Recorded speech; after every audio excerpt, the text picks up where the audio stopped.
უღრმეს მადლობა დაჩი დონაციისთვის. კითხვაზე მოკლე პასუხია ნინო ქათამაძე. სხვა შორის არაორდინალური კითხვა იყო ჩემთვის, იმიტომ რომ არასდროს არ მიფიქრია ქართულ არტისტებზე მათი წარმომავლობის მიხედვით. გერმანულ, არგენტინულ, ამერიკულ, ბრიტანულ მუსიკას განვასხვავებთ ხოლმე ერთმანეთისგან, მაგრამ აჭარულობას რა კონტრიბუცია უნდა ჰქონდეს კონკრეტული არტისტის შემოქმედებაში, ეგ კრიტიკულად არასდროს შემოფასებია და იმედია რამე ეთნიკურ, კულტურულ ანსამბლს არ გულისხმობდი და ძალიან შორს არ წავედი ჩემი პასუხით. ეხლა რატო ნინო ქათამაძე? ნინოს აქვს ორი მკვეთრად განსხვავებული ბრწყალებში იდენტობა. ერთი არის სასცენო ნინო ქათამაძე, ის პერსონა, რომელიც მსმენელს წარუდგება ხოლმე ლაივში და მეორე არის სტუდიური ნინო ქათამაძე. სხვა შორის ბევრმა არ იცის, რომ მას სტუდიური შემოქმედებაც აქვს, არა და 6-7 ალბომი აქვს, ფერების მიხედვით ქვია სახელები red, white, blue, yellow, green და ეგეთი რაღაცები. პასუხის ჩაწერამდე მინდოდა რომ მისი ალბომებისთვის მომესმინა, მაგრამ ვერც ერთ სტრიმინგ პლატფორმაზე ვერ ვიპოვე და თუ ვიპოვით რამენაირად აუცილებლად მოვუსმინეთ, იმიტომ რომ ნინოსთან ერთად მუშაობს ჯგუფი Insight. ეს ბენდი არის საოცრად versatile და მრავალფეროვანი რა, სტილისტურად ძალიან ადაპტური, ინსტრუმენტალურად პროფესიონალი უმაღლეს დონეზე და მუსიკალურად უკიდურესად groovy არ არსებობს რომ ტანით არ აგიტაცოს მოსმენისას. ამ ალბომში რაღაც ტრეკები მეორდება ხოლმე სხვათა შორის, მაგრამ თავიდან რო ეჭვის თვალით უყურებდი ერთი და იგივე titles სხვადასხვა ალბომში, მე მივხვდი რომ იმდენად განსხვავებული ინტერპრეტაცია, ჟანრობრივი თექი ჩნდება და ისეთი გადასტილვა მიმდინარეობს ერთი და იგივე სიმღერის, რომ დამოუკიდებლად არსებობის უფლებას სრულად მოიპოვებენ ხოლმე. ლაივში ნინოსგან განსხვავებით, ნინო აქ არის რაღაცა მაინც სიმღერისა და ალბომის სტრუქტურაში და არქიტექტურაში მოქცეული.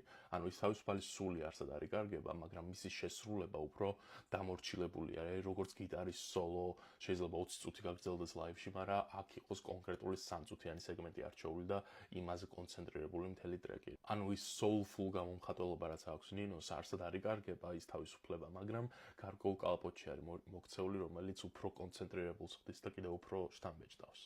ზოგადად მისი მოქცევა ძალიან რთული არის კონკრეტულ ჟანრობრივ ჩარჩოში, მაგრამ რაღაცა მაინც art jazz გავს fusion-ის ელემენტებით, folk ელემენტებით, არის ქართული ტრადიციული მუსიკის რაღაცა თანაკვეთები, მათ შორის ზუმბასთან კოლაბორაციით, რომელიც პირდაღებულს დაკტოვებს და უბრალოდ გაგაოცებს.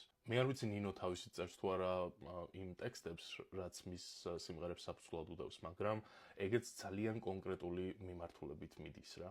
უკიდურესად ლაკონიური, ძალიან გამომსახველობითი არის, ანუ ერთი სტროფია, რომელიც პოეზიისა და მხატვრულობის ძალიან კარგი ნიმუშია მართლა და სწორედ იმდენს შვება, რომ აი ეს ფონი და მელოდია და ხაზი მისცეს, რომელსაც მე ნინო განავითარებს და ჩააჭერს და რაღაცა ფრთებს შეასხავს.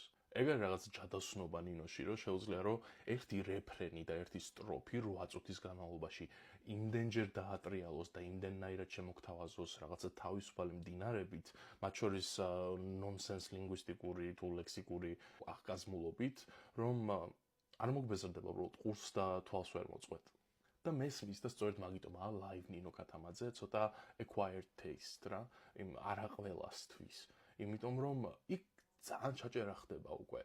რასაც ნინო live-ში მღერის, ის არის ჩათვალე ფუნდამენტური და ის ალბომში რა ტრეკიც იყო, ან რაც დაიწერა, იმის ინტერპრეტაციის, იმიტომ რომ დროთა განმავლობაში და წლების სვლასთან ერთად ეს ჯაზ კომპოზიცია ფორმას კარგავს და რაღაცნაირად ტრანსფორმირდება ისე, რომ შეიძლება თავდაპირველ სახეს საერთოდ აღარ გავდეს და სრული სკეტინგის 10 წუთიანი სიგიჟე მოისმინო, სადაც ნინოს აბსოლუტურად ფეხებზე კიდია სად არის, ბოლომდე ჩაყვინთული აქვს თავის სიმღერაში და იშვიათად ესეთი არტისტები, რომლებიც აბსოლუტურად ჩანთქმულები არიან ხოლმე ნებისმიერ პერფორმანსში თავიანთ შემოქმედებაში რა.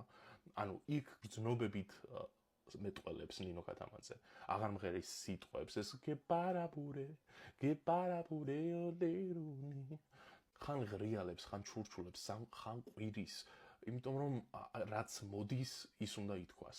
ანუ განა სკეტინგი სხვას არ შეუძლია, სკეტინგი ანუ უსიტყვო შაბადობა ამბები. განა სხვას არ შეუძლია, ყავს მაია ბარათაშვილიც მაგალითად, რომელიც კარგი ჯაზოსტატია რა, მაგრამ ნინოს შემთხვევაში ეს უფრო ორგანული არის, უფრო ემოციური არის.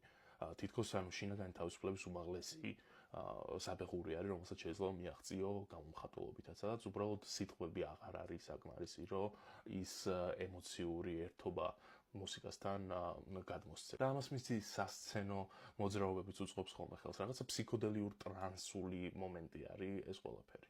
ანუ ეს არის ქალი, რომელსაც ბავშვობაში უცხოენების სწავლა მომანდომა, რომ რამენაირად გამეგო რას მღეროდა. ნუ თუ სადღაც აქ არის შენი ლურჯი თვალები, სოუროვინე